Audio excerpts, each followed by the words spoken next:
Hello, this is Rashaan Leflore, and today is Monday, May 23rd, 2022, and I had an alright weekend. I wasn't too sick. I was just lazy, and this video is going to be a not a really recent story, but it was a story I found out about, which was pretty shocking to me, and at first I wasn't going to do this video. This is Rashaan Leflore's page.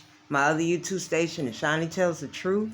And y'all probably more familiar with that one because this one I've only had for like almost a year.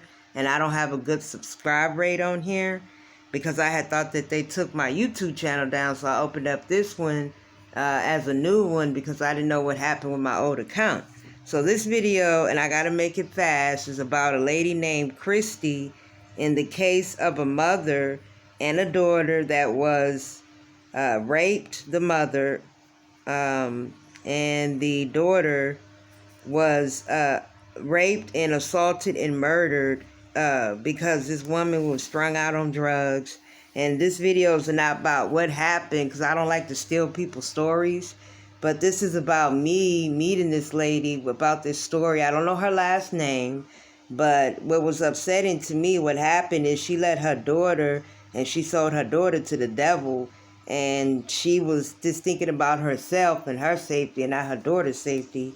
And I met this woman, Christy, about 3 years ago. When I saw her face pop up on that story, on that crime story, I said, I know that lady from somewhere. And I was looking at that lady and I said, yeah, in San Antonio, off of New Braunfels in San Antonio, I met the same woman who was responsible for killing her daughter with someone else participating in the calculation of the murder of her daughter being raped and sold by some kind of pimp or some kind of drug dealer.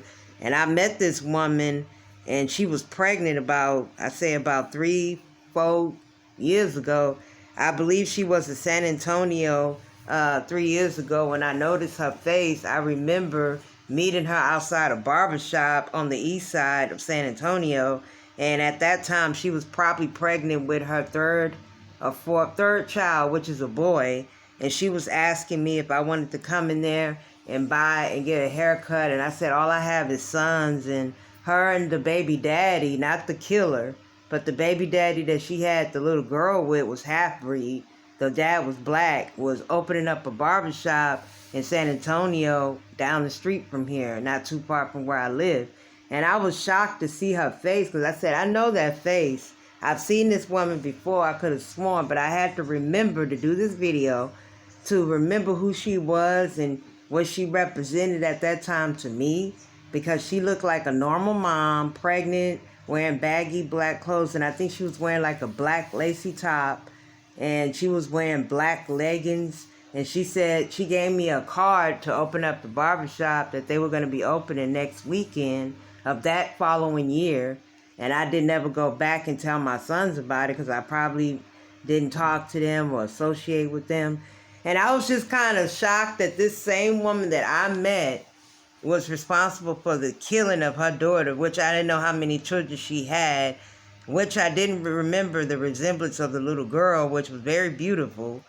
I call her black, white, Shirley Temple little girl. She had a very pretty face. Her mom was attractive. She just messed up her life on drugs. I don't know if they were married, but I know that she was on there with the baby daddy on the story, on the crime story about she didn't have anything to do with the murder of her child because it was out of her recognition, whatever they call that word, because of the situation she was in when she couldn't bear to put herself. Why don't you have him do you instead of do out your daughter? And this is what you got to understand, folks. When you meet people, you never know, like if they going to be there as a good face or a bad face, and you don't know what they've been, what they've done. You have no idea. It's very, very intellectually uncommon that you would see something like that pop up on TV, a story about somebody you once met. And supposedly, this was like 5 years ago, not 4 years ago, because they said that this woman moved to Georgia, and that's when all this stuff went down. She got worse on drugs, going down the hill, and she was pregnant at the time when I met her, but I don't remember her telling me her name. She probably did tell me her name because the barbershop was named after her and him. I guess her husband or baby's father at the time. And she made it to my attention that the man that was the baby's father of the little girl that got murdered was her husband.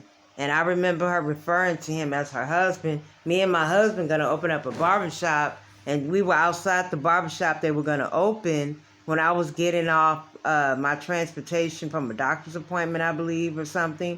And I met her, and I had to walk down New Braunfels, and that's when I met this woman, Christy.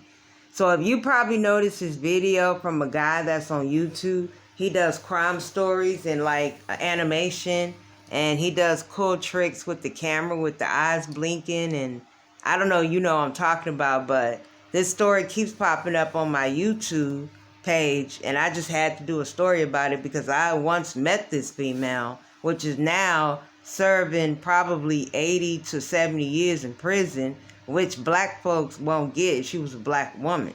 She probably would have got life. So I'm going to make this video sweet and short. I got a lot of videos coming up this week. Well, to me, 3 videos is a lot for 1 week because I usually am not on here as much. I only do like a video when I'm bored, like I say, or when I ain't got nothing else to do because I'm not getting paid as a YouTuber. I just do this to let y'all know what's going on in my town and around the world and how vicious these people could be. So this is Rashaan Leflore. I hope you like this video and you recognize the couple or the 2 people that got into this shenanigan murder case with her little girl and the guy that she barely met, barely knew, which she had no business going to this man's house because she was having some drama in her life. So this is about that, and I hope you like this video. I probably won't do a video till Wednesday this week. So look forward to this station or Shani Tells the Truth or Rashaan Leflore's page. Bye-bye.